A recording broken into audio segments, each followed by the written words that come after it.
Mom, if Dad's gone, the company's all mine, right? Listening in disbelief at my brother's words, our mom, Patricia, responded, Well, obviously, Daniel. Plus, if you do the math, there's supposed to be a sizable inheritance in Plan B. With Dad's life insurance, we could live large for a while. It's like a bonus, huh? Oh, gotta thank our absent Dad. I felt like I was about to explode with anger. What's wrong with these people? This is unforgivable. I can't let them have their way. Just as I was about to yell, I got a call from Dad in the hospital. This story goes back a few months. My name is Christopher. I'm a 33-year-old architect working at a design firm. I moved out of my family home and now live alone in a nearby condo. Being single is a little lonely, but I love my job and live a fulfilling life every day. Today is a day off, and I had plans to meet with my dad, James. Ah, Christopher, how have you been? Dad showed up for our meetup with his usual warm smile on his face. Dad, long time no see. Have you lost some weight? Running a business must be tough. Work keeps me busy, but I'm doing well. Let's get going. I occasionally meet up with my dad like this to catch up over a meal. Today, Dad invited me to join him for some volunteer work. We're at a small children's care facility on the outskirts of town. Hello, Mr. Smith. James, Christopher, hello, and thank you for coming today. We were greeted by the friendly face of the elderly director. Dad and Mr. Smith were chatting away warmly. Turns out my dad grew up in this facility. After leaving it, he put himself through college and started his own architecture firm. Even without any relatives to rely on, he made it on his own efforts, and I've always admired him for that. On his day off, Dad often invites me to volunteer at the facility with him. Since we both have backgrounds in architecture, we can repair furniture and playground equipment. James, Christopher, you've helped a lot today. After finishing our repairs on beds, chairs, and swings, Mr. Smith thanked us as we were leaving. I felt good about making a difference, and for Dad, visiting Mr. Smith, who's like a father to him, must be important too. As we walked side by side, pondering where to grab a bite, a sleek black luxury car pulled up next to us. The window rolled down and out popped Mom. Driving the car was my brother Daniel. Well, well, look who it is. Back from the care facility again, are we? Mom said. It's embarrassing to have a dad without parents. Can we stop this already? Mom, let's go. My brother spoke, chomping on his gum. I wanted to retort that he was the one who should be embarrassed, being an adult with no stable job and dyed hair, but I held back. No point in saying anything to these people. It would be a waste. Daniel and I are going to dinner. You two can grab some fast food, and don't forget to fold the laundry. All right, understood, Patricia, Dad responded, and without another word, Mom rolled up the car window and they drove off. Dad and I just watched them go, saying nothing. Mom and my brother looked down on Dad, belittled him at every turn. Honestly, Mom might be beautiful on the outside, but that's about it. But the reason they can do all this is that they're basically living off Dad's income. They've been trash-talking him for as long as I can remember, saying he's a deadbeat from an orphanage, that he has no ambition or excitement in his life. They probably only see Dad as a wallet that listens to their every demand. What's worse, my brother Daniel eats all of this up and joins in on making fun of Dad. Our family has 2 kids, but Mom has always lavished her love only on Daniel. She's pretty much ignored me, giving Daniel whatever he wants, whenever he wants. Thanks to that, Daniel still clings to Mom like a child. Even in his 30s, he still calls her Mommy and lets her dictate even what he wears and eats. When I heard that Mom accompanied him to every driving lesson, I was floored. Dad, isn't it hard living with those 2? I asked my dad that question. I'm used to it. Besides, they're still family. I have to do what I can, Dad said in a lonely voice before heading back to the house he shares with Mom and Daniel. All I could do was watch him go. A month passed. I got a call from Mom saying that Dad had collapsed, so I rushed to the hospital. Dad, what on earth happened to you? Dad, who looked even more fragile than a month ago, responded, I got some tests done and they found cancer. Apparently, it's pretty advanced. My dad had been diagnosed with progressive stomach cancer. According to the doctors, he had about 3 months to live, give or take. I never thought this would happen, especially since he's only in his 60s. Even my mom was visibly shaken. Why did you let things get to this point? Because you and Daniel have been pushing Dad too hard. You know he's been stressed out. Christopher, how dare you speak to your parents like that? You're nothing like Daniel. And what is Daniel doing at a time like this? Off gambling again? While Mom and I were arguing, Dad spoke up quietly. Both of you stop. I'm fine. Go home for today. Dad, I'm sorry.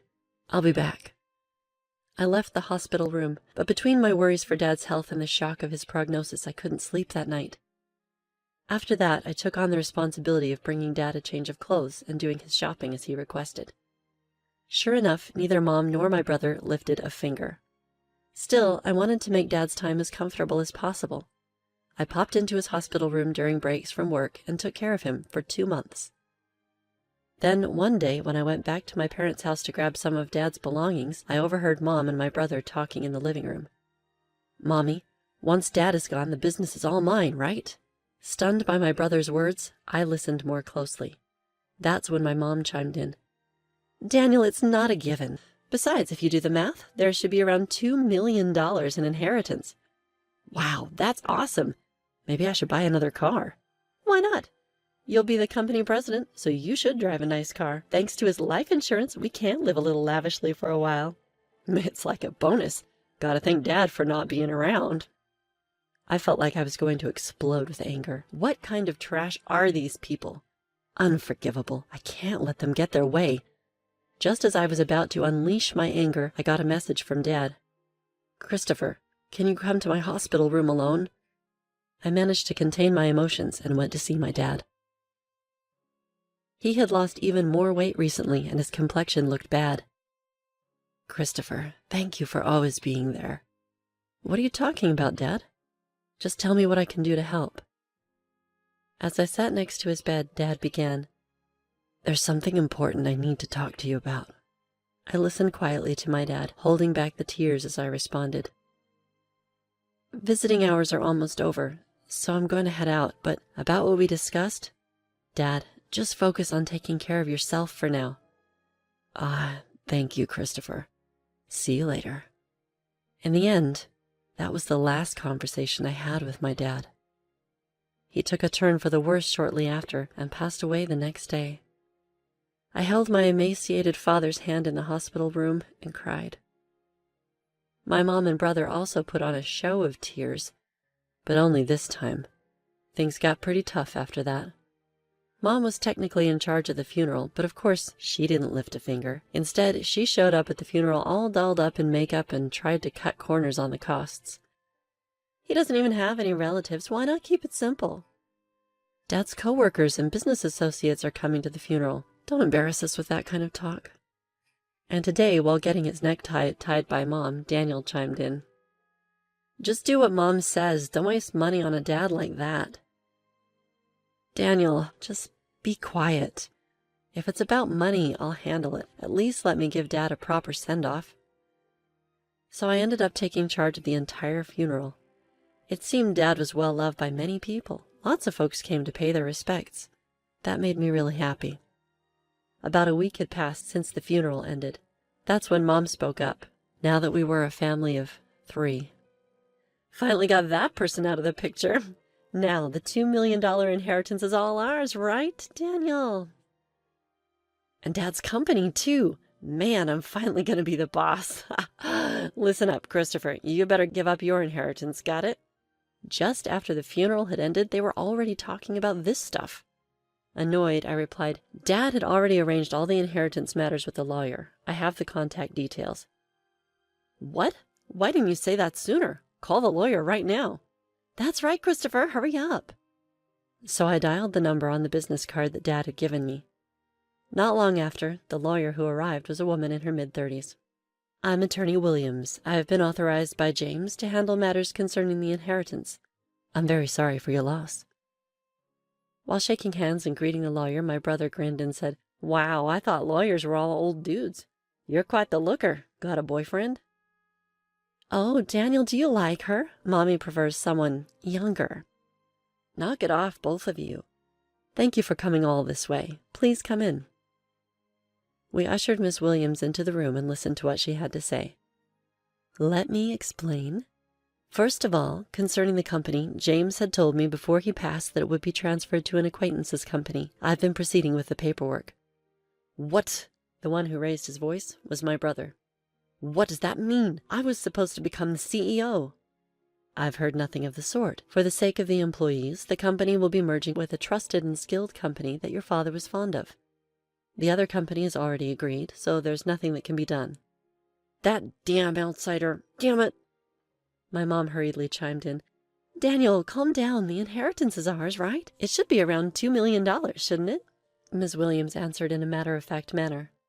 "No, there's nothing like that. The company was not doing as well as you think, and any remaining assets have been used to prepare for the company's transfer." "What? What about our money?" "There should be $2 million coming in, Mommy. What's going on?" "Patricia has received a substantial life insurance payout. She has left a will expressing the desire to gift that money." "What are you talking about? We've already spent that on a new car." "Hey, lawyer, Dad had multiple insurance policies, right? What about those other payouts?" "Regarding life insurance, James had canceled all policies before he passed. All I know is that the money was used up." "What? Where did all the money go before he died?" "Damn it! Was he planning to leave us without a dime?" I watched Miss Williams leave as my mom and brother lost their composure. As she left, she said, "It's tough, isn't it?" All I could do was give her a wry smile in return. I looked up at the night sky, recalling the last conversation I had with my father while walking. "Christopher, would you take over the company if I die? There might not be much in assets, but I should be able to leave you at least the insurance money. There should be enough of that." "What are you talking about, Dad?" "You are the only one in the family who was kind to me. I wanted to leave something for you, at least." "Dad, I respect you for building the company from scratch with your own hard work. I want to make it on my own, too. I don't need the company or the insurance money. But if there's any inheritance left, I want you to use it as you wish. I'll help in any way I can." "Christopher, thank you. Thank you." Walking along, I realized I had arrived at the facility. Despite it being night, Mr. Smith was in the yard. When he saw me, he ran over in tears. "Christopher, James passed away so suddenly. He told me not to come to the funeral, but actually—" "Mr. Smith, my dad was grateful for both you and the facility. I just found out, too. A little while ago, James made a large donation to the facility, a really large one. Now we can buy the things the kids need. We might even be able to renovate. Thank you. But I wish James could have lived. I wish he could have been happy." While comforting a tearful Mr. Smith, I found myself crying too. Looking up at the starry sky, I whispered in my heart, "Dad, you did it. You really did it." A few months later, I had occasionally met with lawyer Miss Williams to handle the intricate legalities of transferring the company and settling the estate. This was to be my last meeting with Miss Williams. After expressing my gratitude for her support, Miss Williams offered her condolences once more, comforting me in a considerate manner. As I was seeing off Miss Williams, I thought about how I might never see her beautiful face again. She was such a kind and gracious person. Just then, as I was waving goodbye, a familiar car pulled up beside Miss Williams, and out jumped my brother, wielding a metal bat. "Ah! Hey, what the heck are you doing?" I yelled and quickly tackled my brother. "Shut up! Let go of me!" His face turning red as I held him down to the ground, he was struggling. "Were you trying to attack Miss Williams? What's going on?" "What's going on? Because of her, I didn't get the company or the money. It's her fault, damn it!" "That's ridiculous. This isn't Miss Williams' fault." I had thought he was foolish, but this was beyond anything I'd expected. While shielding a trembling Miss Williams, I called the police. Inside my brother's car, not just a bat, but also a rope and a stun gun were found, clearly weapons. He was swiftly arrested. When our mother found out, she fumed. "You'd send Daniel to jail? Your own family? How heartless!" I replied calmly, "I no longer consider you or him family. My only family was my late dad. I'm cutting ties with the both of you." Mom was still ranting, but I ignored her and cooperated fully with the police investigation. I later found out that my brother had also been repeatedly harassing Ms. Williams online, making vulgar comments and slandering her. Threats had even been made, and the police were in the process of identifying him. My brother was sentenced to jail for his attempted attack on Ms. Williams. She also sued him in civil court for defamation, and he was ordered to pay damages too. Please take every penny he has if that'll make him reflect on his actions. I'm truly sorry for all this. Upon my apology, Ms. Williams gave a faint smile and said, "I'll do just that. Thank you for saving me from a dangerous situation. From now on, I hope you at least find happiness, Christopher." Several months later, when spring arrived, I found myself at Sakura Garden. Today wasn't for volunteering, it was a business meeting. Thanks to the funding from my father's donation, the aging facility was planning on a renovation. Mr. Smith had approached me for the architectural design. I initially declined, citing my inexperience, but Mr. Smith was unyielding. "James always proudly said, 'Christopher will become an exceptional architect. He's already surpassed me. We can do this because of James. I'd really like for you to take on this project, Christopher.' With sentiments like that, how could I say no? I wanted to create a wonderful building that brings even a small amount of happiness to the kids and Mr. Smith. I'm sure my dad would have been proud of that. As for my brother, well, he hasn't changed, even after his sentencing.